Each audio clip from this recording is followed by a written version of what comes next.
Mark Twain Selected Works, extract from Chapter 7 of Roughing It, 1883.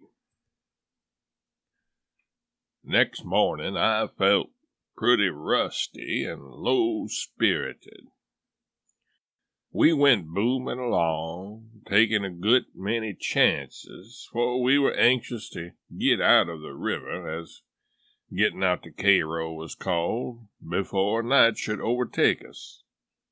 But Mr. Bixby's partner, the other pilot, presently grounded the boat, and we lost so much time in getting her off that it was plain that darkness would overtake us a good long way above the mile.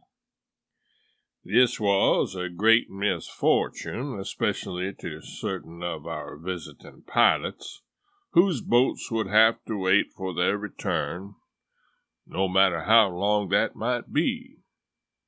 It sobered the pilot-house talk a good deal. Coming upstream, pilots did not mind low water or any kind of darkness. Nothing stopped them but fog. But downstream work was different. A boat was too nearly helpless, with the stiff current pushing behind her, so it was not customary to run downstream at night in low water.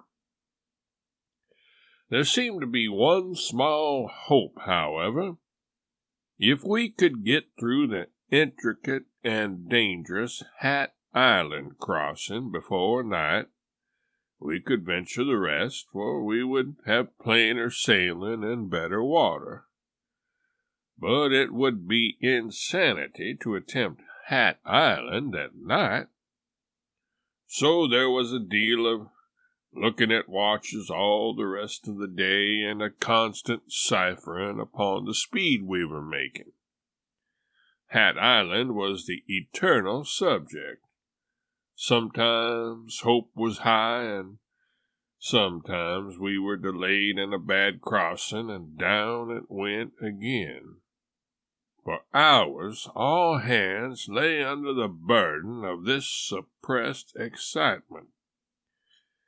It was even communicated to me, and I got to feeling so solicitous about Hat Island, and under such an awful pressure of responsibility, that I wished I might have 5 minutes on shore to draw a good, full, relieving breath, and start over again. We were standing no regular watches. Each of our pilots ran such portions of the river as he had run when coming upstream, because of his greater familiarity with it. But both remained in the pilot-house constantly. An hour before sunset, Mr. Bixby took the wheel and Mr. W. stepped aside. For the next 30 minutes, every man held his watch in his hand and was restless, silent, and uneasy. At last somebody said, with a doomful sigh, "Well, yonder's Hat Island, and we can't make it." All the watches closed with a snap. Everybody sighed and muttered something about it being too bad, huh? If we could only have got here half an hour sooner. And the place was thick with the atmosphere of disappointment. Some started to go out, but loitered, hearing no bell tap to land. The sun dipped behind the horizon. The boat went on. Inquiring looks passed from one guest to another, and one who had his hand on the doorknob and had turned it, waited, then presently took away his hand and let the knob turn back again. We bore steadily down the bend. More looks were exchanged and nods of surprised admiration, but no words.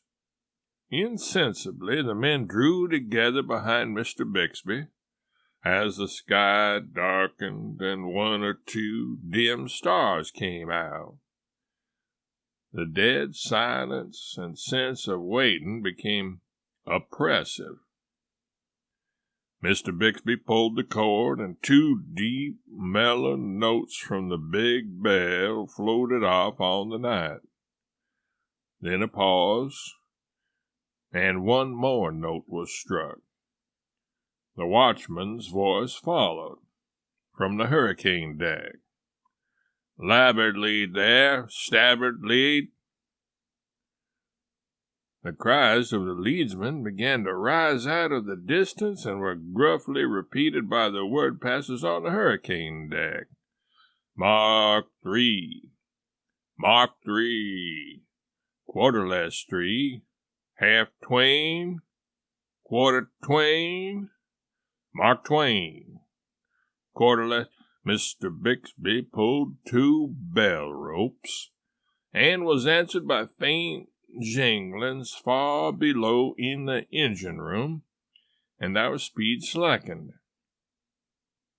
The steam began to whistle through the gauge cocks. The cries of the leadsmen went on, and it is a weird sound always in the night. Every pilot in the lot was watching now with fixed eyes and talking under his breath. Nobody was calm and easy but Mr. Bixby. He would put his wheel down and stand on a spoke, and as the steamer swung into her, to me utterly invisible marks, for we seemed to be in the midst of a wide and gloomy sea, he would meet and fasten her there. Out of the murmur of half-audible talk one caught a coherent sentence now and then, such as, "There, she's over the first reef all right." After a pause, another subdued voice, "Her stern's a coming down just exactly right, by George. Now she's in the marks, over she goes." Somebody else muttered, "Oh, it was done beautiful, beautiful." Now the engines were stopped altogether, and we drifted with the current. Not that I could see the boat drift, for I could not, the stars being all gone by this time. This drifting was the dismalest work. It held one's heart still.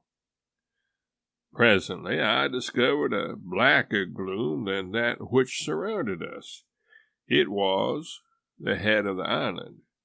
We were closing right down upon it. We entered its deeper shadow, and so imminent seemed the peril that I was likely to suffocate, and I had the strongest impulse to do something, anything, to save the vessel. But still Mr. Bixby stood by his wheel, silent, intent as a cat, and all the pilots stood shoulder to shoulder at his back. "She'll not make it," somebody whispered. The water grew shoulder and shoulder by the leadsman's cries till it was down to 8.5, 8 feet, 8 feet, 7, and Mr. Bixby said warningly through his speaking tube to the engineer, "Stand by now." "Aye, aye, sir." 7.5, 7 feet, 6, and we touched bottom. Instantly, Mr. Bixby set a lot of bells ringing, shouted through the tube, "Now, let her have it, every ounce you got." Then to his partner, "Put her hard down, snatch her, snatch her." The boat rasped and ground her way through the sand, hung upon the apex of disaster a single tremendous instant. and then over she went. And such a shout as went up at Mr. Bixby's back never loosened the roof of a pilot house before. There was no more trouble after that. Mr. Bixby was a hero that night, and it was some little time, too, before his exploit ceased to be talked about by rivermen. Fully to realize the marvelous precision required in laying the great steamer in her marks in that murky waste of water, one should know that not only must she pick her intricate way through snags and blind reefs, and then shave the head of the island so closely as to brush the overhanging foliage with her stern, but at one place she must pass almost within arm's reach of a sunken and invisible wreck that would snatch the whole timbers from under her if he should strike it, and destroy $250,000 worth of steamboat and cargo in 5 minutes, and maybe 150 human lives into the bargain. The last remark I heard that night was a compliment to Mr. Bixby, uttered in soliloquy and with unction by one of our guests. He said, "By the shadow of death, but he's a lightning pilot."